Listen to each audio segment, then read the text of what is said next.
우리가 로마서 9장 오늘 14절부터 29절 말씀입니다. 우리가 로마서 9장을 보고 있습니다. 오늘 9장 마지막 뒤쪽에 조금 남아있는데 10장하고 연결돼서 오늘은 9장 29절까지 로마서 9장 14절부터 29절까지입니다. 그래 찾으신 줄로 믿고 같이 한번 14절부터 읽어보도록 하겠습니다. 시작. 그런즉 우리가 무슨 말을 하리요? 하나님께 불의가 있느냐? 그럴 수 없느니라. 모세에게 이르시되 내가 긍휼히 여길 자를 긍휼히 여기고 불쌍히 여길 자를 불쌍히 여기리라 하셨으니 그런즉 원하는 자로 말미암음도 아니요 다른 박질하는 자로 말미암음도 아니요 오직 긍휼히 여기시는 하나님으로 말미암음이니라. 성경이 바로에게 이르시되 내가 이 일을 위하여 너를 세웠으니 곧 너로 말미암아 내 능력을 보이고 내 이름이 온 땅에 전파되게 하려 함이라 하셨으니 그런즉 하나님께서 하고자 하시는 자를 긍휼히 여기시고 하고자 하시는 자를 완악하게 하시느니라. 혹 내가 내게 말하기를 그러면 하나님이 어찌하여 허물하시느냐 누가 그 뜻을 대적하느냐 하리니 이 사람아 내가 누구이기에 감히 하나님께 반문하느냐 지음을 받은 물건이 지은 자에게 어찌 이같이 만들었느냐 말하겠느냐. 토기장이가 진흙 한 덩이로 하나는 귀히 쓸 그릇을 하나는 천이 쓸 그릇을 만들 권한이 없느냐. 만일 하나님의 그의 진노를 보이시고 그의 능력을 알게 하고자 하사 멸하기로 준비된 진노의 그릇을 오래 참으심으로 관용하시고 또한 영광받기로 예비하신 바 긍휼의 그릇에 대하여 그 영광의 풍성함을 알게 하고자 하셨을지라도 무슨 말을 하리요. 이 그릇은 우리니 곧 유대인 중에서뿐 아니라 이방인 중에서도 부르신 자니라. 호세아의 글에도 이르기를 내가 내 백성 아닌 자를 내 백성이라 사랑하지 아니한 자를 사랑한 자라 부르리라. 너희는 내 백성이 아니라 한 그곳에서 그들이 살아계신 하나님의 아들이라 일컬음을 받으리라 함과 같으니라. 또 이사야가 이스라엘에 관하여 외치되 이스라엘 자손들의 수가 비록 바다의 모래 같을지라도 남은 자만 구원을 받으리니 주께서 땅 위에서 그 말씀을 이루고 속히 시행하시리라 하셨느니라. 또한 이사야가 미리 말한 바 만일 만군의 주께서 우리에게 씨를 남겨두지 아니하셨더라면 우리가 소돔과 같이 되고 고모라와 같았으리로다 함과 같으니라. 아멘. 아멘. 자, 오늘 말씀 제목 같이 한번 읽어보겠습니다. 시작. 하나님의 주권적 선택은 어떤 불의한가? 이런 이야기 이렇게입니다. 여러분, 하나님의 주권적 선택인 단어 이 관점에서 오늘 이 말씀을 이렇게 보기를 이렇게 원하는데, 그리고 오늘 지금 우리가 9장은 9장, 10장, 11장은 무엇에 대한 이야기라고요? 이스라엘의 구원에 대한 이야기입니다. 9장, 10장, 11장 이스라엘에 대한 이 관점을 가지고서 계속 성경을 읽어야지 그걸 놓쳐버리면 전혀 다른 해석이 될 수 있습니다. 그래서 지금 9장, 오늘은 이제 9장 이제 거의 마지막인데 이스라엘의 구원에 대해서 하나님의 주권적인 어떤 선택. 제가 지금까지 이렇게 늘 내 사고방식 속에 무슨 생각을 늘 가지려고 하냐면 피조의식입니다. 피조의식. 나는 하나님의 뭐다? 피조물이다. 그러니까 나는 영원히 높아질 일이 없어요. 그러니까 제 마음에는 영원히 높아진다는 마음 자체를 하지 않습니다. 하나님만이 높으신 분이고 나는 하나님을 찬양하고 경배하는. 그러니까 늘 어떻게 사는 거예요? 겸손하게 살 수밖에 없죠. 왜? 나의 주님은 나를 만드신 분이시. 그분만을 높여드리는 삶. 그 하나님이 주권적인 선택을 한다? 그것이 불의한가? 이런 이야기. 오늘 그입니다. 여러분 이제 9장 오늘 이제 마지막인 하나님의 주권적인 선택에 대한 이야기. 그리고 이제 다음 주에는 그 인간의 책임도 있겠죠. 이 이스라엘의 불신앙에 대해서는. 그래서 이제 오늘은 9장 마지막 그 하나님의 주권적인 선택의 이 부분 우리가 이야기를 이렇게 나누게 될 거고요. 지난주에 봤던 말씀 잠깐 이렇게 복습하면 같이 한번 읽어보겠습니다. 시작. 또한 아브라함의 씨가 다 그의 자녀가 아니라 오직 이삭으로부터 난 자라야 내 씨라 불리리라. 그 자식들이 아직 나지도 아니하고 무슨 선이나 악을 행하지 아니한 때에 택하심을 따라 되는 하나님의 뜻이 행위로 말미암지 않고 오직 부르시는 이로 말미암아 서게 하려 하사 리브가에게 이르시되 큰 자가 어린 자를 섬기리라 하셨나니 기록된 바 내가 야곱은 사랑하고 에서는 미워하였다 하심과 같으니라. 아니 아브라함의 지난주에 한 이야기가 그렇죠. 아브라함에게서 태어났으면 다 아브라함의 씨지 왜 또 아브라함의 자녀가 다 아니라고 말을 할까요? 예, 아브라함에게서 누가 태어났습니까? 먼저 큰아들이 태어났어요. 장자가 누가 태어났어요? 이스마엘이. 그런데 하나님이 약속하신 것은 이삭이었어요. 근데 장자인데도 불구하고 그래서 약속하신 이삭 라인으로 하나님이 역사하셔요. 하나님은 이게 전지전능하기 때문에 태어나기도 전에 하나님은 택하시고 부르신다는 약속. 하나님의 전지전능하심이죠. 하나님의 주권을 이야기하는 것입니다. 하나님의 선택을 이야기하는 거예요. 아니 장자권이라는 걸 주셔가지고 장자의 축복권도 주시고 그러셨는데 왜 큰 자가 어린 자를 섬긴다고 말씀을 하시냐고요. 이거는 사실 좀 유배적인 이야기 아닙니까?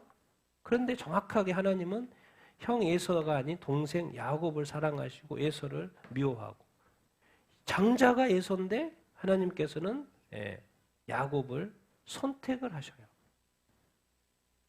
그러면 이렇게 이 땅에 그래도 하나님이 세우신 것도 장자권이신데 하나님이 막 이렇게 약간 이런 질서를 바꿔버리면 어떡해요? 그럼 하나님이 좀 이렇게 불의한 거 아니에요? 이런 질문이 자동으로 나올 수 있을까요? 없을까요? 자동으로 나올 수 있는 거 헷갈리잖아요. 왜 정확하게? 근데 항상 이렇게 단어를 기억해야 됩니다. 하나님이 약속하신 것은 이삭이었어요. 하나님이 선택하기라는 건 누구였어요? 야곱. 이런 이야기를 오늘 이제 하나님의 주권적인 선택, 절대 주권에 대해서 이야기를 이렇게 할 텐데. 그래서 이게 자꾸 이제 여기서 두 가지 의문을 던지는 게 이겁니다. 같이 한번 읽어보겠습니다. 시작. 하나님의 선택이 불의한 것은 아니냐? 하나님이 선택하셨다면 죄에 대해서 인간에게는 아무런 책임이 없지 않느냐? 그런 이야기인 거예요. 우리가 늘 하나님에 대해서 이야기를 할 때는요, 앞뒤를 다 따지기가 사실 쉽지가 않습니다. 하나님 뭐 하신 분이요? 이 세상을 창조하기 전부터 존재하신 분이에요. 그래서 성경을 보면 창세 전에 선택했다는 이야기가 있어요. 그리고 막 몇백 년 후에 몇천 년 후에 이 일은 뭐예요? 예언을 해요. 그리고 그것을 이루세요. 그러니까 하나님의 깊이하고 80년 사는 그 인간의 깊이, 인간의 경험, 인간의 지식으로 하나님을 판단하는 것이 사실 어불성설입니다. 하나님을 다 이해할 수가 없죠. 이 땅에 하나님이 성경을 통해서 많은 예언을 했습니다. 성경의 한 30%가 예언인데요.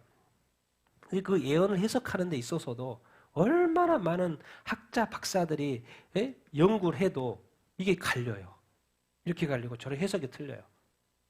왜? 하나님의 그 깊이 때문에 그래요. 그리고 어떻게 보면 저는 약간 의도적으로 하나님이 그런 것도 생각하셨다고 생각해요.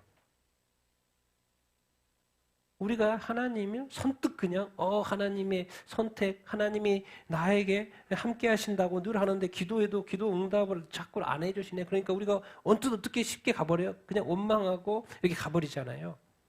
좀 더 생각해 보자는 거예요. 좀 더 생각해 보자. 그 이야기입니다. 아니 하나님이 그렇게 하시는 거 아니에요? 그러면 죄에 대해서 인간에게는 아무 책임이 없는데 하나님이 나한테 이렇게 응답 안 하신 건 하나님의 책임 아니요? 나는 이런 이야기입니다. 오늘 하나님이 선택하셨으면 죄에 대해서는 인간이 무슨 책임이 있겠습니까? 그게 아니라는 이야기를 오늘 이렇게 배우게 이렇게 될 것입니다. 먼저 하나님의 어떤 불의에부터 같이 보겠습니다. 14, 15, 16 같이 한번 읽어보겠습니다. 시작. 그런즉 우리가 무슨 말을 하리요? 하나님께 불의가 있느냐? 그럴 수 없느니라.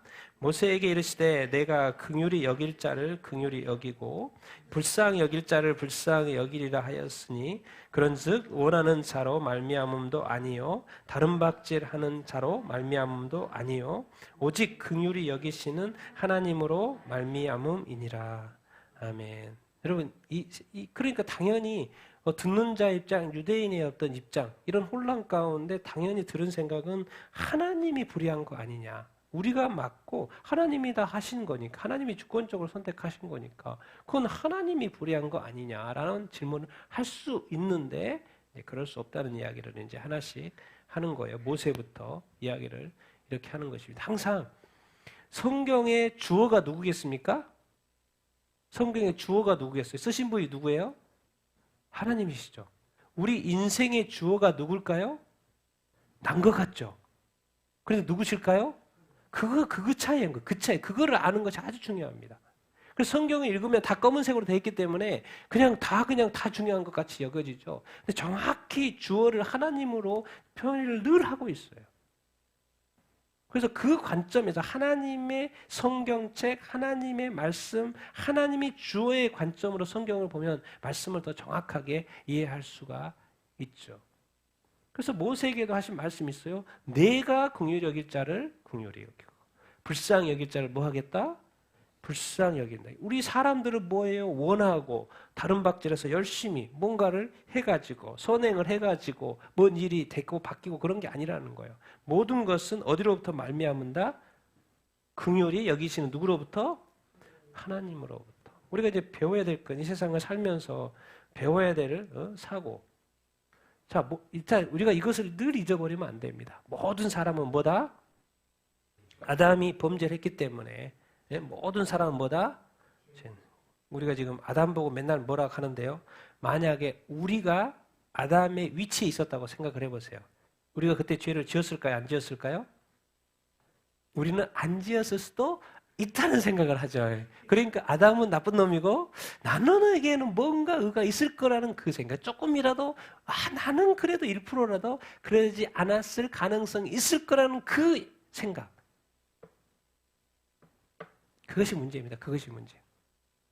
뭔가 내 안에 조금이라도 그 선함이 있지 않는가? 예수 믿지 않는 많은 사람들 지금 뭐라고 합니까?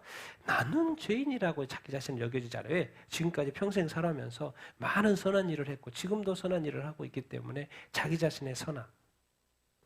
그러니까 자기 자신이 죄인으로 인정되는 것을 잘 하지는 못하죠. 그런데 성경은 처음부터 이야기해요. 죄인이다. 모든 사람은 죄인이다. 간단합니다. 왜 죄인이에요? 하나님 안 믿으니까 죄인입니다. 자꾸 뭔 일을 나쁜 짓을 안 했기 때문에 죄인이라고 하는 건 아주 2차적인 것이고 하부적인 것입니다. 근본적인 모든 사람은 뭐다?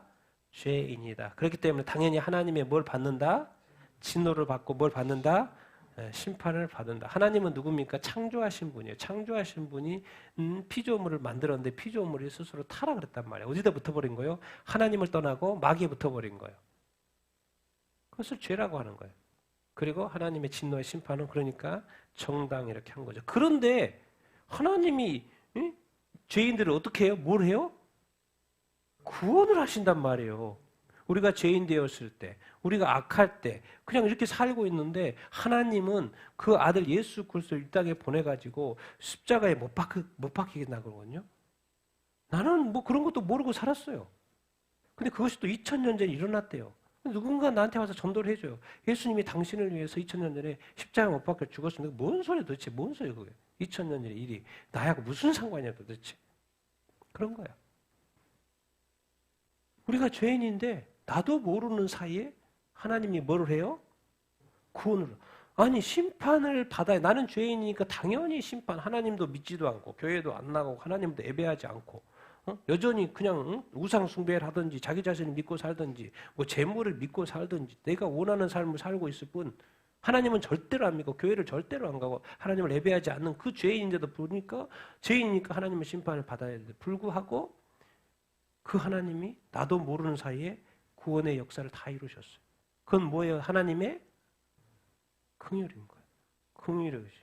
그러면 나의 구원, 사람의 구원, 나의 구원은 사실 내가 믿어서 구원받기도 하지만 궁극적으로 그 주님께서 먼저 하신 그 일, 그것은 뭐예요? 하나님의 뭐예요? 우리가 늘 알아야 됩니다. 우리가 원해서, 우리가 열심히 해서 우리의 사람의 어떤 소원함이 있어요. 그래서 열심히 한다고요. 그리고 뭐 선행도 베풀고 다른 박질도 하고 열심도 있어요. 엄청 열심히 해요. 그것은 하나님의 긍휼 이후인 것이지 그 전이 순서를 바꾸면 절대로 안 됩니다. 그러니까 하나님한테 자꾸 내가 이렇게 했으니까 이렇게 해주십시오라고 자꾸 딜하는 식으로 신앙생활을 하면 절대로 안 됩니다. 우리는 마치 종처럼 죽으라고 하고, 예수님 비유도 그랬죠. 성경의 비유도 죽으라고 하고, 종한테 어느 주인이 네가 열심히 해가지고 주인을 섬겼다고 그래서 옆자리 앉히냐고요. 가서 네 일 하라고 그러지. 그런 건 없습니다. 하나님한테 자꾸 딜하려고 하지 말고, 우리가 그 모든 것의 어떤 근원은 우리의 어떠함이 아닌 거예요.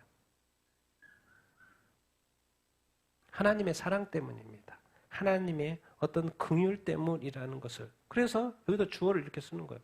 내가 긍휼히 여길 자. 여기서 포인트를 어디다 두냐가 되게 중요합니다. 내가, 하나님이 긍휼히 여기고 불쌍히 여긴다라는 거예요. 늘 하나님의 이 주권자 되심을 잊어버리면 안 됩니다. 하나님을 자꾸 이렇게 오해해서도 안 돼요. 그러면 언뜻 이런 생각 들면 어떤 생각 듭니까? 하나님이 좀 너무 이렇게 완고한 분이시고, 하나님이 너무 좀 이렇게 대화가 안 되는 분이시고, 너무 막무가내고, 하나님은 너무 뭘 좀 안 통하고 의사소통이 안 되는 분 아니야? 자꾸 이런 식으로 갚버리려고 하는 우리의 그 자체가 타락한 마음입니다. 원래의 마음은 절대로 하나님에 대해서 의심하지도 않아요. 하나님의 주권에 대해서도 의심하지 않습니다. 하나님의 사랑에 대해서, 하나님의 궁에 대해서 당연히 그런 줄 알아요. 의심하지도 않고 원망하지도 않고 불평하지도 않습니다. 원래 그런 것 자체가 원래. 아직도 그런 마음들 우리 가운데 쑥쑥 올라오는 것은 뭔가 하나님에 대해서 아직도 제대로 이해를 못하고 있고, 아직도 주어가 이 하나님이 아닐 수 있다는 것이죠. 그런 훈련을 끊임없이 우리 가운데 해야 돼요. 모세 때도 하나님이 긍휼히 여기셨다. 그러면 또 바로를 통해서도 또 가르쳐줘요. 읽겠습니다. 시작.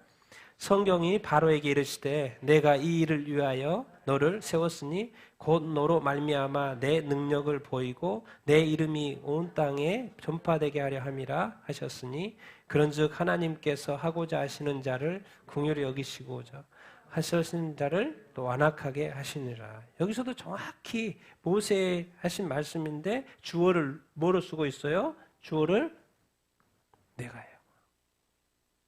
하나님께서. 바로 왕, 그 당시 이집트 바로 왕 누굽니까? 네. 출애굽 당시에 이집트의 왕 바로 왕. 그때 이스라엘을 뭐 시킨 거? 하나님이 출애굽을 이렇게 시키죠. 근데 그때 왕 바로 왕 도대체 누가 세웠냐는 거죠. 자기는 자기가 왕이 된 줄 알았어요. 그런데 누가 세웠다고 말씀하고 있어요? 내가 이 역사를 위해서, 이 일을 위해서 너를 뭐 했다? 세웠다. 이거를 누가 이해를 하냐고요. 내가 왕 됐다고 생각하고 나의 나된다면 생각하지. 이 세상의 모든 사람이 나의 나됨을 생각하지. 내가 어떻게 하나님이 나를 세웠지? 하나님이 어떻게 나를 이 땅에 생명을 줘가지고 내가 이렇게 살고 있다는 그 생각을 누가 하냐고요. 못한다고. 항상 누가 주은 거예요? 내가 주은 거예요. 우리 인간의 삶은 그냥 살아있는 동안에, 눈 껌뻑껌뻑이고 숨 쉬는 동안에 항상 누구를 찾아야 돼요? 하나님을 찾아야 됩니다. 왜? 내 오늘 하루의 주인이 누군 거예요? 하나님이라니까요. 그럼 내가 오늘 왜 산대요? 일도 하고 이것저것 살아가고 먹고 마시고 도대체 왜 하는데요? 뭘 위해서? 누구의 영광을 위해서? 이게 우리의 움직이는 모든 것들, 하는 모든 것은 도대체 나의 뭔가 하는 것 같은데 누구의 영광을 위해서? 하나님의 영광을 위해서 하는 거라니까요. 근데 우리가 하나님을 잊어버리고 우리 삶에 사실 빠져있죠. 이 세상에 많은 사람들이, 심지어 그리스도인조차도 예수 믿었던 그 감격은 있었는데 어느 순간 다시 자기 자신으로 쑥 돌아가가지고 우리의 삶이 하나님의 영광을 위해 산다는 그 개념이 자꾸 사라지는 거예요. 제가 정말 너무나도 감사하게 대학교 때부터 이 단어를 제가 지금까지 붙들고 살고 있는 거예요. 지금도 기억합니다. 대학교 때. 내가 무엇을 위해서 살지? 그 영광이라는 단어를. 지금까지도 잊지 않고. 누구의 영광? 하나님의 영광을 위해서. 이게 지금 우리가 예배드린 것도 하나님께 영광, 그리고 우리가 삶을 열심히 살고, 여러분 즐겁게 사십시오. 즐겁게 살고 기쁘게 살고 일이 잘 되고 열심히 노력하고 그러면 누가 기뻐하실까요? 하나님께 기뻐하고 하나님께 영광이 됩니다. 또 자랑거리가 또 생기잖아요. 그러면 또 그때 한마디 하나님께 영광. 그리고 주일날 와가지고 하나님 지난 한 주간 우리 삶을 이렇게 역사해 주셔서 감사합니다. 다 어떻게 되는 누구한테 영광이 되는 거예요? 하나님께 영광이 되는 것입니다. 주어를 늘 잊지 말아야 합니다. 바로 왕은 자기가 왕 됐다고 생각하지만 하나님은 하나님의 역사를 위해서 바라 왕을 세웠다고 이야기를 이렇게 하고 있어요. 그런데 일이 쉽지가 않았어요. 하나님이 바로 왕을 세웠는데 하나님이 일을 하려고 하는데 이게 방해가 되네. 그래서 결국 하나님은 모세를 통해서 Let my people go, 내 백성을 보내라고 지금 말씀을 모세를 통해서 말을 했는데 안 보내는 거예요. 내가 하나님이 바로 왕을 세워서 이제 백성을 때가 돼서 400년이 돼가지고 보내라고 말하는데 안 듣는 거예요. 그러니까 하나님 어쩔 수 없이 몇 가지 재앙을 내려요. 예.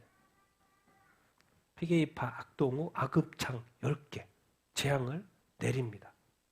도대체 왜 하나님은 나쁘네. 하나님이 왕을 세워놓고 하나님이 그 왕의 아들도 죽이고 그 이집트 땅에 그 수많은 재앙을 내리는 것은 그 뭐 하나님이 세워놓고 하나님이 벌하시고 도대체 이게 뭐 어떤 겁니까 이게?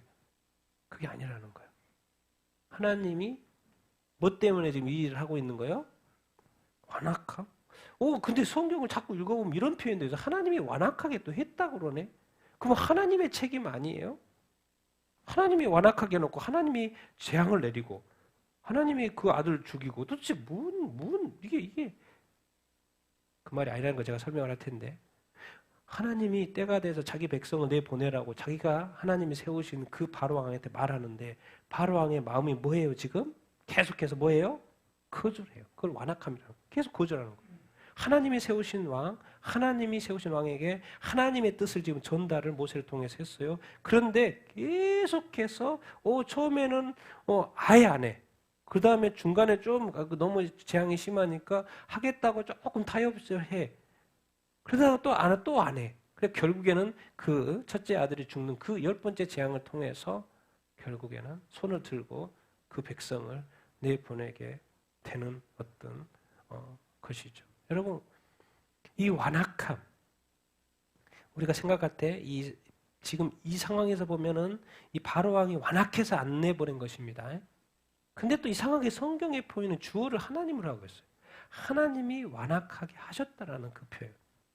제가 다음에 이제 바로 설명을 이렇게 할 텐데, 여러분, 우리가 하나님이 우리에게 뭔가를 말씀을 하실 때, 우리가 혹시 완악해서 혹시 계속해서 거절하고 있고 듣지 못하고 있는 것은 아닌가? 많은 사람들이 하나님은 나한테 말하고 있지 않다고 생각을 합니다. 과연 우리가 하나님이 나에게 지금 예수 믿고 살아가는데 아무 일도 안 하고 있을까요? 아무 말도 안 하고 있을까요? 저는 그렇게 생각하지 않습니다. 여러분, 우리가 늘 기억해야 될 것은 죄인은 자기 자신의 죄 때문에 심판을 받는 거예요. 바로왕이 심판을 받는 것은 자기 죄 때문에 심판을 받는 거예요. 그러니까 우리가 지금 이 세상에서 다 이해하지 못하는 것들이 있어요. 왜 성경이 하나님이 완악하게 해서 심판하는 것처럼 우리가 쉽게 이해할 수가 있거든요. 그건 오해입니다, 이제. 그 하나님의 깊은 것을 또 우리가 알지 못하는 부분도 이렇게 있어요. 도대체 왜 바로왕은 하나님이 세운데도 왜 거절하는 거야? 뭐에 걸린 거예요? 영적 경화증. 경화증은 뭐예요? 간경화, 간이 단단해지는 거예요. 동맥경화가 단단해지는 거예요. 죽는 거죠. 뭐예요? 우리 기가 굳어 있는 거예요. 그래서 하나님의 말씀이 바로왕의 기가 뭐에 있어요? 굳어 있어요. 자기의 생명이, 자기의 왕됨이 지금 누구로부터 왔는지를 기억을 못하는 거예요. 누구로부터 왔다? 하나님으로부터 왔다. 그렇기 때문에 하나님의 음성, 하나님의 말씀을 들어야 된다, 안 들어야 된다? 들어야 된다는 거예요. 그러니까 우리가 성경 말씀을 우리가 읽고 큐티하고 그러잖아요. 이게 지금 잘 안 읽혀진다. 그럼 뭐예요? 우리가 지금 영적 뭐에 걸린 거예요? 경화증에 걸린 거예요.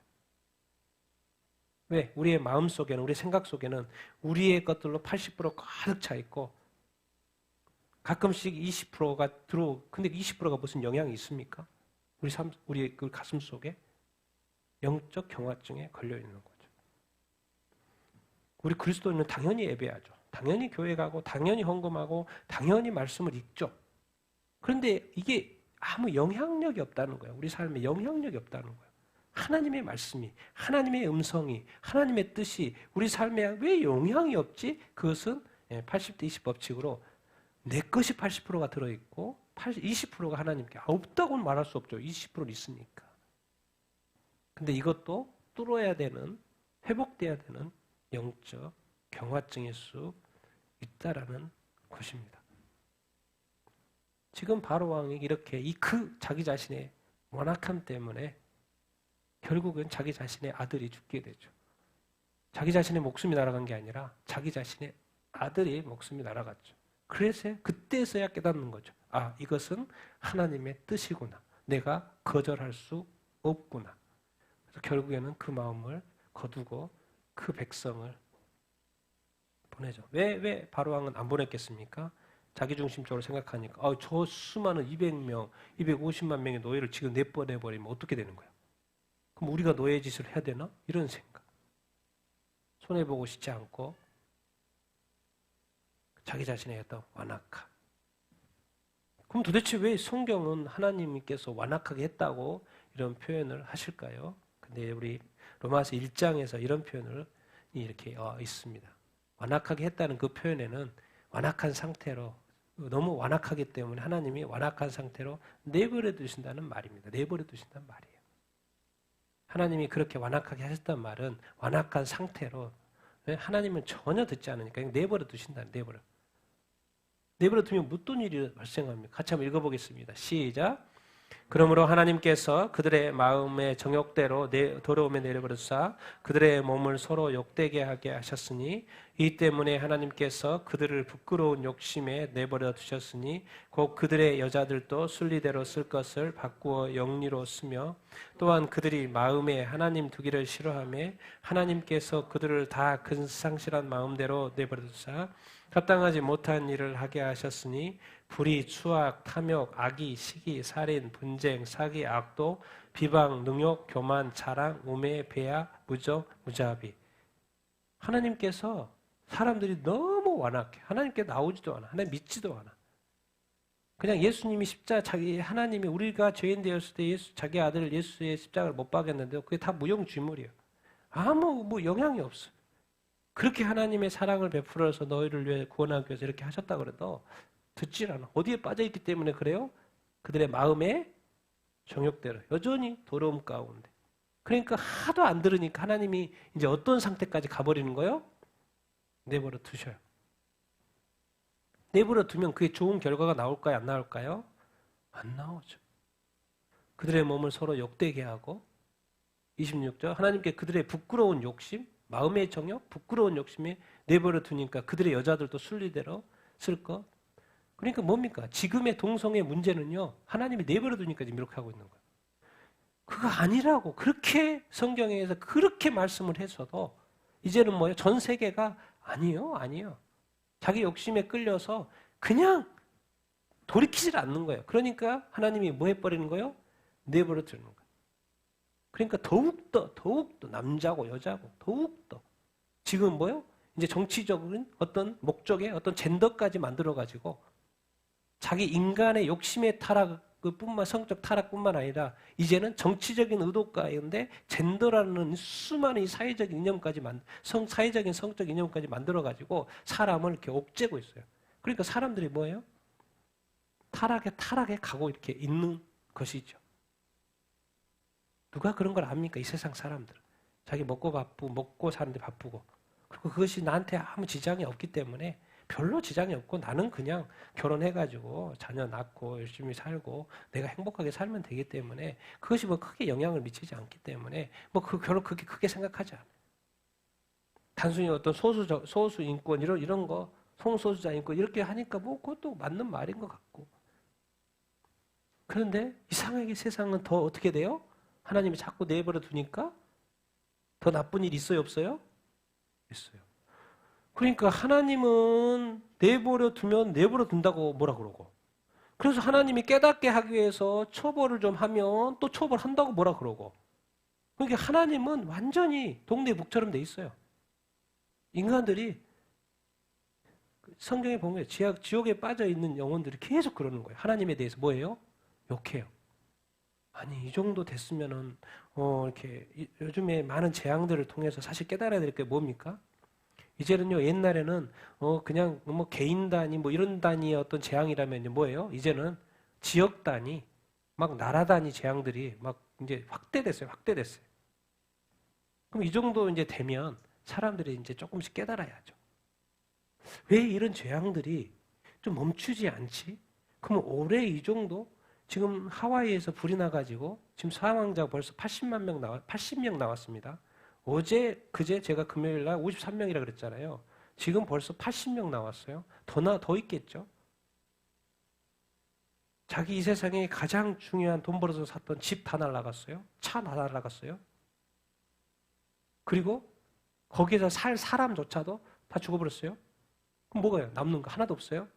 자, 그것을 옆에 사람들이 지금 이제 하와이 당국에서 허락을 해가지고 그 지역 순례할 수 있도록 허락을 해가지고 지금 차들이 가서 그런 거 보고 있어요. 자, 그 지나가면서 보는 그 사람들이 깨달아야 될 게 뭐예요? 누구를 생각해야 돼요? 아, 이 세상의 것은 한계가 있구나. 누구를 찾아야 되겠다? 창조주 하나님. 근데 과연 그 재앙들을 보면서 아무것도 남지, 생명도 남지 않고, 집도 남지 않고, 자동차도 남지 않고, 아무것도 남지 않는 그걸 보면서 과연 하나님을 생각할까요, 안 할까요? 저는 몇 프로는 할 거라고 믿습니다. 그게 남은 자예요. 20%는 하고 80%는 안 해요. 재앙 어떻게 하고 또 끝납니다. 그리고 다시 마음의 정욕대로, 부끄러운 욕심대로, 상실한 마음대로 살아가서 여전히 자기 자신의 안에 삶에는 하나님이 없고 오히려 악이 좀 더 나아가서는 뭐예요? 크게 난 악하게 살지 않으니까 그런 어떤 마음으로. 하나님이 완악하게 하는 것은 완악한 그 마음 상태가 바뀌지 않아서 그냥 하나님도 어떻게 보면 놔두시는 거예요. 우리가 끊임없이 하나님과 교제를 해야 되는 것은 하나님의 뜻을 알기를 원하는 것이고 하나님의 마음을 아는 것이고 내가 이 땅에서 어떻게 살아가야 되는지를 하나님과 가까이 할 때 말씀을 가까이 할 때 깨닫게 되고 알게 되는 것입니다. 가만히 있어서 뭘 알겠습니까? 좀 성경을 봐야지 깨닫는 것이고 기도를 해야지 깨닫는 것이고 그런데 이제 하나님은 지금 어떤 식으로 지금 이 시대는 어떻게 일하고 있냐면 재앙을 통해서 일하고 계셔. 지금까지 이런 재앙 너 당한 적 있냐? 본 적 있냐? 없어요. 그러면은 재앙 끝? 이제 또 지나갔으니까 끝? 그러면 내년에 이제 더 큰 재앙이 오겠죠. 그래도 깨달아요? 못 깨달아요? 이상하게 못 깨달아요. 그래서 결국은 남은 자만 구원 받는 거예요. 깨닫는 자만 구원 받는 거예요. 일 깨는 자만 구원 받는 거예요. 이스라엘 이 백성들 하나님 말씀했어요. 사람들이 듣지 않습니다. 그래서 하나님은 이제 내버려두는 이 완악함 상태. 사실 이 거부하는 거, 이 완악한 마음 빨리 버려야 합니다. 그거 가지고 어떻게 뭐 하려고 쓸 거 아무것도 없어요. 아무 유익도 없습니다. 하나님 앞에서. 개인에게는 그런 권리도 있고 자유도 있고 뭐 이렇게 그런 거죠. 근데 항상 우리의 삶의 모든 생각은 누구 앞에서 늘 생각해 봐야 돼요? 하나님 앞에서. 그래서 하나님 앞에 딱 서면 나머지는 다 쓰레기로 여겨집니다. 내가 가지고 있는 자존심도 그렇고요. 뭐 이렇게 욕심도 그렇고 이런 것들 왜 사도 바울이 가르쳐주고 있잖아요. 다 배설물로 여긴다는 그 말이. 빨리 그 순간이 와야 합니다. 근데 우리는 아직까지 그 단계, 사도 바울 단계까지는 아닌 거죠. 그래서 그 하나님 앞에 철저히 좀 이렇게 무너지는 시간, 무너진다니까 또 좀 그런데 그냥 철저하게 주님을 온전히 만나는 그 시간, 그 인격적인 인카운터, 인격적인 만남. 정말 주님을 한번 딱 만나보시죠. 바뀔 수밖에 없죠. 그래서 우리 안에 또 혹시 완악함이 있다면 그런 것을 다 버리게 되기를 예수님의 이름으로 축원드립니다. 아멘. 그러셔야 합니다. 같이 읽겠습니다. 시작. 혹 내가 내게 말하기를 그러면 하나님이 어찌하여 허물하시느냐 누가 그 뜻을 대적하느냐 하리니 이 사람아 내가 누구이기에 감히 하나님께 반문하느냐 지음을 받은 물건이 지은 자에게 어찌 나를 이같이 만들었느냐 말하겠느냐 토기장이가 한 덩어리로 하나는 귀 있을 것을 하나는 천 있을 것을 만들 권한이 없겠느냐. 아멘. 이제 여기에서는 하나님이 무슨 말씀하냐면 성경에도 그랬고 이제 뭐냐면 하나님의 주권적인 이 권한에 대해서 이야기를 하는 거예요. 자꾸 이렇게 이 말 듣다 보면 하나님이 자꾸 인간에게 책임을 두 번째쯤은 인간에게 자꾸 허물을 책망을 하면 안 되죠. 자꾸 인간에게 허물을 찾으시면 안 되죠. 하나님이. 왜? 인간의 잘못이 아닌 것 같거든요. 그러니까 하나님이 이 사람들이 자꾸 그 뜻을 대적하게끔 되어 있는데 여기서 사도 바울이 한마디 합니다. 이 인간아, 그 말이에요 지금. 이 인간아, 이 사람아, 뭔 말입니까? 너 피조물이잖아. 너 피조물, 지음받은 피조물이잖아. 이 사람아, 이 인간아, 네가 누군데 지금 감히 누구한테 대들고 있는 거예요? 하나님. 그럼 하나님이 누군데요? 지음받은 물건 앞에 누군가가 있어요? 지은 자가 있으니까 지음을 받았다는 거겠죠. 토기장이가 진흙으로 뭐야? 기 있을 것도 천 있을 것도 만들 권한이 있어요, 없어요? 당연히 있죠. 자기는 자기가 원하는 자기 자신의 어떤 권리를 가지고 별의걸 다 하면서 하나님이 이렇게 하고 저렇게 하는 것은 이해를 안 하는 거예요. 자기는 권리를 주장하죠. 자기의 자유를 주장하죠. 근데 누구 것은 주장하지 않는 거예요? 창조주 하나님. 이 세상의 모든 자유, 권리, 요즘에 어떤 이 타락해 하면서도 소수자의 인권 주장하면서 결국 누구는 생각하지 않는 거예요? 그 자기 자신을 주장하는 그 만든 하나님. 토기장이.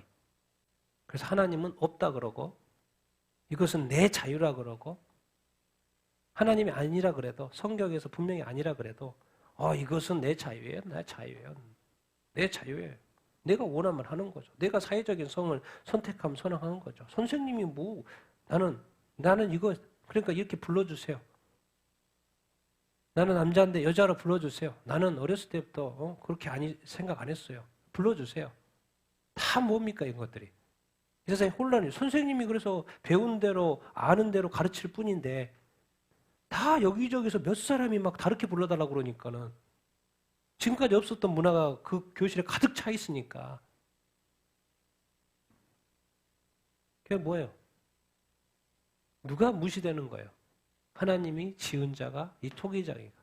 왜? 하나님의 권한, 권리가 지금 땅에 떨어진 거죠. 말씀의 권위. 여러분 우리가 이 창조주의 이 주권적 선택의 자유가 있다는 걸 우리가 늘 기억해야 합니다. 우리는 피조물이에요. 늘 이것을 잊어버리면 안 돼요. 어느 순간 우리 피조물이 신이 되고 싶어하는 그 마음, 높아지고 싶어하는 그 마음, 악한 마귀가 아담에게 심어줬던 그 마음, 하나님과 같이 된다는 그 마음, 우리 안에 어느 순간 높아진 그 마음, 우리는 영원히 종입니다. 영원히 피조물이에요. 저는 그래서 늘 피조의식을 가지고 삽니다. 하나님이 주권적으로 선택할 수 있는 자유가 이 하나님 창조주한테 있습니다. 그분에게는 무한한 자율성이 있죠.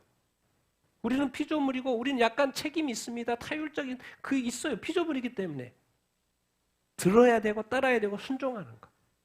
그래서 이 세상의 최고의 복은 바로 순종의 복입니다. 순종의 복. 하나님은 말씀하시는 분이에요. 그래서 수많은 말씀을 이렇게 뱉어 놓으셨죠. 기록까지 해가지고 우리한테 이렇게 이거 조그만 말씀을 이렇게 많이 말씀하셔가지고 보는데도 힘들어요. 보는데도 이해도 안 되고.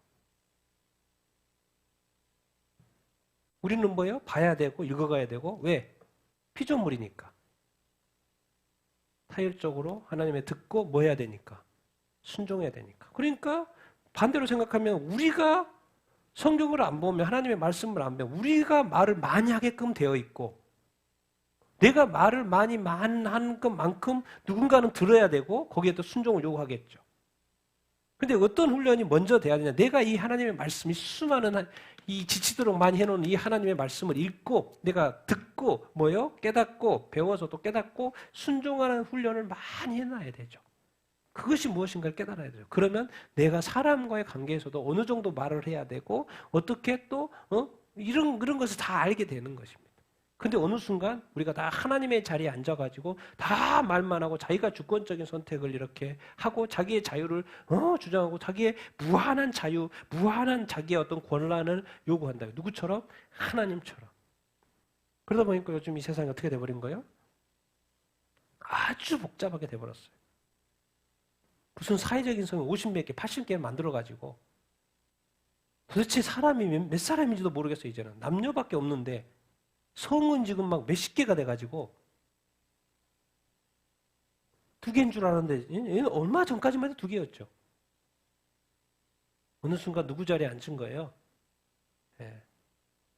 그래서 사회가 그래서 복잡해진 겁니다. 인간이 하나님의 자리에 올라간 것. 그래서 우리가 하나님의 말씀의 어떤 주권. 그래서 이제 그 중세 그 암묵 시대를 딱 지나면서 이건 아니다. 그래가지고 종교개혁이 일어났어요. 종교개혁이 일어나서 개혁한 게 뭡니까? 오직 말씀, 오직 성경, 오직 믿음, 오직 하나님의 영광 뭐 이런 걸로 간 거예요. 다 맞는 말이죠. 그래서 기독교가 500년 됐어요. 오직 말씀 아니야. 오직 믿음 아니야. 오직 영광 아니야. 그럼 이제 없어요. 종교개혁을 해서 500년 동안 이렇게 왔는데 이제 뭐 종교개혁 국가 독일도 성경도 안 보고 요즘에 헝가리에서 반동성애법 18세 이하 만들었다고 독일이 나가지고 난리치고 있어요. 아니야 그거 그렇게 하면 안 돼. 더 이상 하나님의 말씀이 영향력이 없는 그 지도자들의 이 법을 만드는 자들의 유엔의 그 지도자들의 그 역할이 영향력이 너무 서가지고 이제 어느 자리 간 거예요? 피조물이었는데 어느 자리에 가 있는 거예요? 창조주의 자리예요. 그래가지고 제대로 하나님의 말씀대로 근데 애들 보호해야 된다고 18세 이하 애들 보호해야 된다고 그렇게 한 건데도 불구하고 EU에서 독일에서 여기저기서 난리예요. 우리가 하나님의 자리를 지금 넘보고 있죠. 이거 누가 했던 거예요? 악한 마귀가 했던 거예요. 어디에서? 하늘에서. 그러다가 쫓겨났죠. 이 땅에 이제 누구한테 그거를 훈련시키고 있는 거예요? 사람한테. 지금까지는 지켜졌어요. 그래서 종교개혁을 해가지고 다 제대로 맞았어요. 근데 이제 종교개혁도 뭐예요? 효과가 끝나는 시점에 와 있어요. 이상하게 그렇게 사람이 틀어지기 시작하니까 교회가 틀어지기 시작하니까 뭐예요? 재앙들이 또 쏟아지기 시작하네. 제가 볼 때는 다 연관성이 있다고 봅니다. 종교개혁의 그 유효 기간도 지금 끝나가고 있어요. 근데 남은 게 없어요. 남은 게 없어요. 그럼 종교개혁이라는 걸 진짜 종교가 있어서 좀 이렇게 중세교회가 천주교가 문제가 있어서 종교개혁을 해서 개신교가 생겼는데 그 개신교를 개혁하면 말이 안 되죠. 그럼 또 어떤 새로운 종교, 신비 종교? 없어요. 그냥 회개와 개혁밖에 없는 거예요. 다른 종교개혁이 아니라. 그래서 지금 안타까운 거죠. 종교개혁이 그 효력이 다 끝나가는 이 시점에. 다시 저는 그래서 외치는 겁니다. 이 창조주의 있던 주권을, 창조주의 주권을, 우리가 빼앗은 그 주권, 그 권한을 다시 하나님께 돌려드려야 된다는 거죠. 같이 읽어보겠습니다. 22절, 23절 시작. 만일 하나님이 그의 진노를 보이시고 그의 능력을 알게 하고자 하사 멸하기로 준비된 진노의 그릇을 오래 참으심으로 관용하시고 또한 영광받기로 예비하신 바 긍휼의 그릇에 대하여 그 영광의 풍성함을 알게 하고자 하였을지라도 무슨 말을 하리요. 하나님이 진노의 그릇, 당연히 벌을 받아 마땅하니까 진노의 그릇, 그릇이라고 표현하고 있는데 그런데도 불구하고 뭐해요? 진노를 내렸는데도 불구하고 뭐해요? 관용을 베푸시네. 이런 겁니다. 그러니까 또 무슨 기회를 주시는 거예요? 구원받을 기회를 또 주시죠. 당연히 진노해가지고 그냥 심판하고 끝나면 되는데 이상하게 하나님이 그렇게 아니셔요. 지금까지도 기다리고 계셔요. 지금까지도 돌아오기를 원하고 지금까지도 회개하기를 원하고 지금 또 기회를 주시고 계세요. 구원의 기회를. 지금 하나님이 몇 번 각 사람에게 각 나라에게 몇 번 주신지 몰라요. 심판을 자꾸 진노를 미루고 계세요. 지금 오래 참고 기다리고 계세요. 하루가 천년처럼 계속 기다리고 계세요. 구원받길 기회를 주고 있는데 뭐해요? 근데 계속 거절해요. 그게 우리의 모습. 그렇지만 하나님이 긍휼을 베푸시는 그거, 영광 받기로 예비된 그거 더 풍성하죠. 여기는 잘하니까. 그래서 구원받은 사람에게는 더욱더 하나님이 뭐예요? 더욱 사랑하시고 또 사랑받으니까 더 뭐 하게 돼요? 더욱 더 풍성해지죠. 여기에는. 당연히 진노의 그릇에는 심판을 해야 되는데도 심판하지 않고 참으시고 더 기회를 아직까지 주고 계시고 아주 이제 예수 잘 믿고 구원받아서 열심히 살려고 하는 사람에게는 뭐예요? 하나님이 더욱더 사랑하고 하나님이 늘 인도하시고 더 또 그러다 보니까 더 하나님께 헌신하게 되고 더 잘 되고 이걸 이제 풍성하다는 단어로 이렇게 쓰고 이렇게 당연하죠. 하나님의 입장에서는. 근데 하나님은 이상하게 왜 표현을 이렇게 했을까? 진노의 그릇으로 쏟으시고 이렇게 하죠. 예. 아직 여기는 로마서입니다. 요한계시록이 아니에요. 요한계시록에 가면요. 이제는 쏟습니다. 가차없이 쏟아요. 근데 아직은 로마서예요. 구원받을 기회. 마지막 때는요. 상상도 못할 재앙이 너무 많이 쏟아져 가지고 쏟아질 거예요. 그게 계시록의 재앙입니다. 근데 아직은 거기가 아니에요. 그렇기 때문에 아직은 한 번 더 더 구원받을 기회를 주신다는 이야기를 지금 하고 계시는 거예요. 하나님이 그러고 보면 좋으신 분이죠. 좋으신 분입니다. 그래서 이제 그릇이라고 표현했는데 그릇 설명을 해줘야 그릇 왜 갑자기 그릇이라고 설명을 했지? 사람을 이야기하는 거죠. 같이 읽겠습니다. 시작. 이 그릇은 우리니 곧 유대인 중에서뿐만 아니라 이방인 중에서도 부르는 신자니라. 호세아의 글에도 이르기를 내가 내 백성 아닌 자를 내 백성이라 사랑하지 아니한 자를 사랑하는 자라 부르리라. 너희는 내 백성이 아니라 한 그곳에서 그들이 살아계신 하나님의 아들이라 일컬음을 받으리라 함과 같으니라. 이제 바울이 여기서 이제 시도하는 건 뭐냐면 호세아는 뭡니까? 북이스라엘 선지자죠. 그래서 북이스라엘 수도 사마리아 그쪽에 북이스라엘 사람들한테 예언하는 거죠. 선지자죠. 그러니까 여기서의 이 많은 표현들, 모든 표현들은 다 북이스라엘 백성들한테 하는 이야기예요. 여기서 내 백성 아니죠. 북이스라엘. 왜? 남유다가 진짜 백성인 거죠. 그래서 내가 내 백성이 아닌 백성을 뭐라고 한다는 거예요? 내 백성이라고 한다. 사랑하지 아니한 자를 사랑한다고 한다. 지금 너희가 어디가 있는 곳이요? 사마리아 땅이잖아요. 그쪽이 이제 북이스라엘 땅이잖아요. 거룩한 땅, 유다 땅, 예루살렘 성전이 있는 곳 그것이 아니에요. 그런데 내 백성이 아니라는 그곳에서 그들이 살아계신 누구라 일컬음 받는다? 하나님의 아들이라고 한다. 뭘 말하는 거예요? 호세아는 사실 북이스라엘이 뭐가 될 거라는 걸 말하는 거예요. 회복될 거라는 걸 말하고 있는 거죠. 근데 여기서 이거를 호세아 이 사도 바울은 북이스라엘의 회복을 누구로 지금 연결하고 있는 거예요? 유대 이방인으로 적용을 하고 이렇게 있는 거예요. 그래서 내 백성이 아닌 이방인들을 이제 내 백성이라고 한다는 거예요. 예루살렘 땅이 아닌 그곳에서도 그들이 뭐가 된다? 하나님의 아들, 하나님의 자녀가 된다라는 것을 지금 설명을 하고 있어요. 그래서 그릇 이야기했는데 이거는 유대인뿐만 아니라 어디까지 이제 포함이 된다? 이방인까지 포함이 된다. 그래서 유대인들은 이렇게 생각했어요. 하나님의 백성하면 딱 나오죠. 민족적 유대인. 그런데 이제부터 하나님의 백성의 개념은 달라진다. 어디까지 포함해야 된다? 유대인 플러스 이방인. 이제부터 하나님의 백성은요, 유대인 플러스 이방인입니다. 그런데 사도 바울이 지금 안타까워하는 건 뭐예요? 유대인이 소수이고 이방인들이 다수가 되는 구조이기 때문에 이 먼저 구원받아야 되는 유대인들은 구원받지 못하고 있는 이 상황에 대한 안타까움, 그것이 이제 사도 바울에게 있는 것이죠. 그래서 지금 이 유대인들한테 가르쳐 주는 거죠. 이제 하나님의 백성은 유대인만이 하나님의 백성. 너무 선민의식에 빠져 있지 말아라. 이제 이방인도 하나님의 백성으로 포함한다라는다? 포함한다라는 것이죠. 여러분 우리가 헌법상에 북한 사람들은 우리 대한민국 국민이에요 아니에요? 헌법상으로? 대한 국민이다. 탈북민들 중국에 있어도 우리 국민이에요 아니에요? 국민입니다. 그러니까 당연히 탈북한 북한에 지금 2,000명이 넘는 사람이 붙잡혀가지고 지금 북송 위기에 있는데 그 사람의 구원을 위해서 한국 정부가 노력을 해야 돼요? 안 해야 돼요? 해야 합니다. 왜요? 그 주권이 어디가 있기 때문에? 대한민국 백성이기 때문에. 근데 그렇게 하지 않으면 직무유기죠. 그런데 누구만 합니까? 교회만 하고 탈북사회 하는 사람만 하죠. 뭐 때문에? 국가 간의 관계 때문에.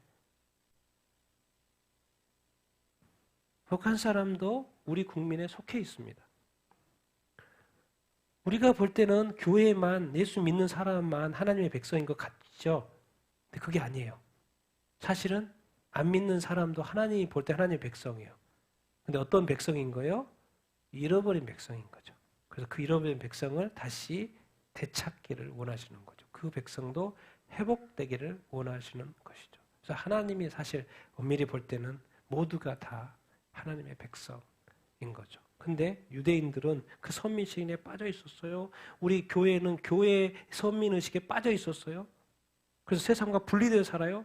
주님은 세상의 빛과 소금이 되라고 교회를 부르는 거였는데 그런 거죠. 교회가 500년 동안 아이고 이제 1000년이 넘게 중세교회 안 되겠어. 이렇게 가지고는 안 되겠어. 그래서 개신교로 만들어서 이제 500년을 해봤는데 이것도 아니에요. 그럼 도대체 하나님 보고 어떡하라고. 하나님의 수는 다 썼는데. 그래서 이제는 재앙을 통해서 하나님이 깨닫게 하시는 것이 아닌가 그런 생각이 절로 듭니다. 지금은 깨어나야 될 때. 하나님의 일하시는 거, 하나님의 흐름들을 볼 수 있어야 합니다. 아주 유대인들 이제 너희만 하나님의 백성이 아니라니까 이방인도 하나님의 백성이 이제 포함이 됐다는 것까지도 지금 가르쳐 주고 있는 것입니다. 근데 안타까운 결론. 유대인, 이스라엘 하는데 오늘 마지막 본문입니다. 같이 읽겠습니다. 시작. 또 이사야가 이스라엘에 관하여 외치되 이스라엘 자손들의 수가 비록 바다의 모래 같을지라도 남은 자만 구원을 받으리라니 주께서 땅 위에서 그 말씀을 이루고 속히 시행하시리라 하셨느니라. 또한 이사야가 미리 말씀하는 바 만일 만군의 주께서 우리에게 씨를 남겨두시지 아니하셨더라면 우리가 소돔과 같이 되고 고모라와 같았으리라 함과 같으니라. 안타까운 결론. 그러면 그 하나님의 이 선민, 이스라엘 백성 어떻게 해요? 다 구원받는단 말 안 해요. 이스라엘 백성의 수가 아무리 많아도 바다와 모래가 사실은 아브라함에게 축복해 준 것이 바다와 모래와 같이 많을 것이다 해서 많이 해줬어요. 그런데 구원은 누구만 받아요?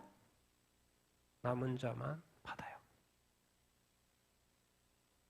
이제 앞으로 10장에 가면요. 예수 믿는 자만 구원받는다는 거예요. 유대인이라고 구원받는 게 아니고 유대인 중에서 예수 믿는 자만 구원받는다는 거예요. 근데 그게 소수인 거죠. 그래서 이제 구약, 이 남은 자 사상은 이제 구약부터 있는 사상입니다. 남은 자만 구원받는.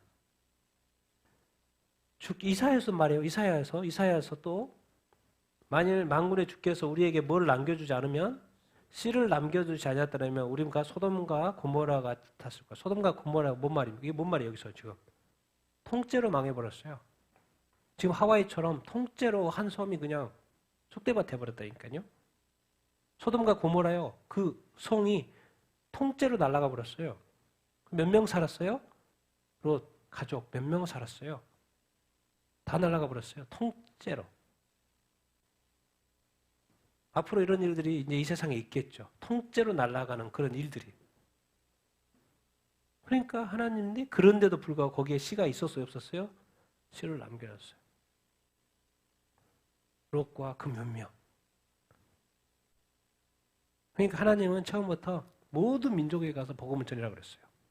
그리고 하나님은 모든 사람이 구원받기를 원한다고 말씀하고 계세요. 그럼 모든 이스라엘이 다 구원받을 것 같죠? 성경의 결론.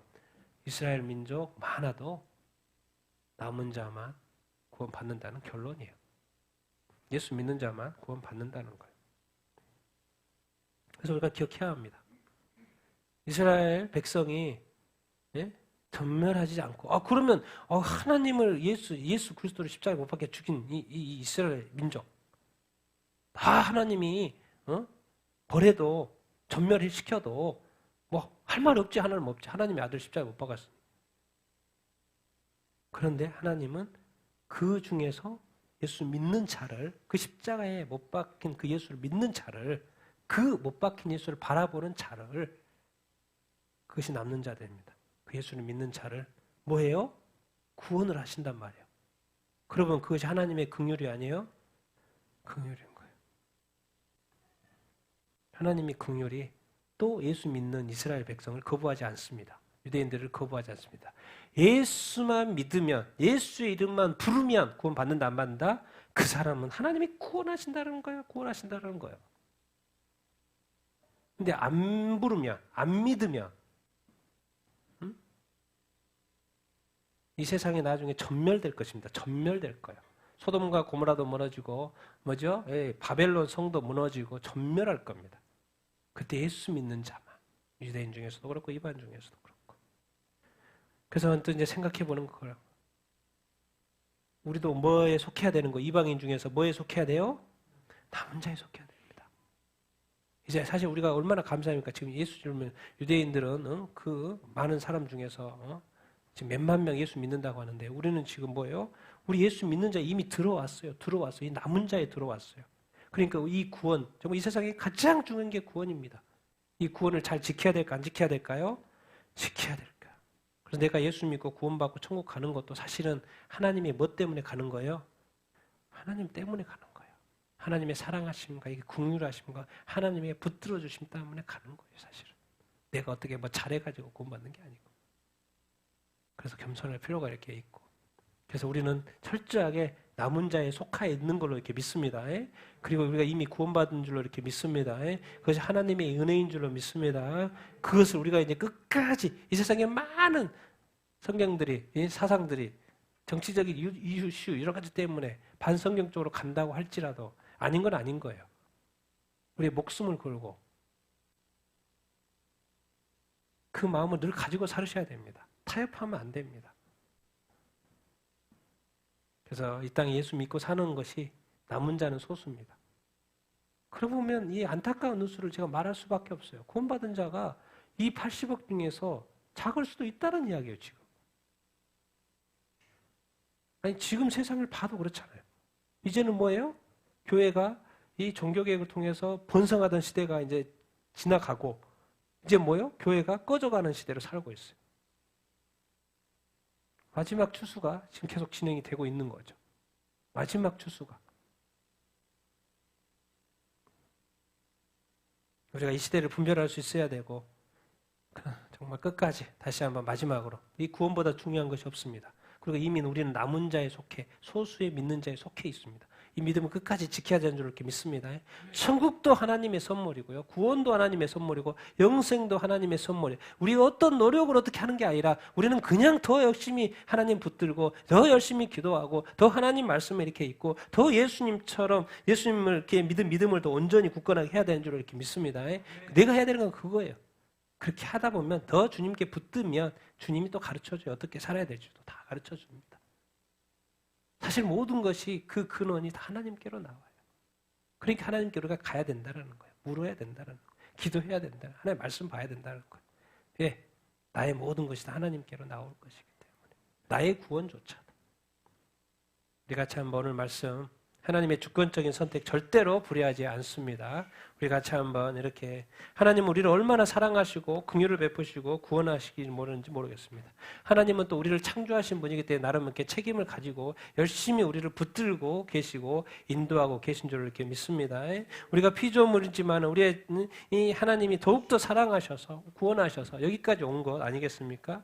우리도 더욱더 열심히 살아가야 되는 줄 이렇게 믿습니다. 또 그런데 살아갈 때 이제는 우리가 구원받은 자로서 온전히 살아가야 되는 줄 이렇게 믿습니다. 끝까지 우리의 믿음을 온전히 지키는 우리가 다 되기를 예수님의 이름으로 축원드립니다. 절대 하나님에 대해 앞에서 완악하지 않고 겸손하고 하나님을 이 창조주로서 늘 인정하고 예배하고 경배하는 삶 우리가 살아가십시다. 우리가 한번 말씀을 생각을 이렇게 하면서 우리가 내가 남은 자로서 구원받은 자로서 온전한 삶을 살게 하여 주시옵소서. 우리 같이 한번 기도하겠습니다.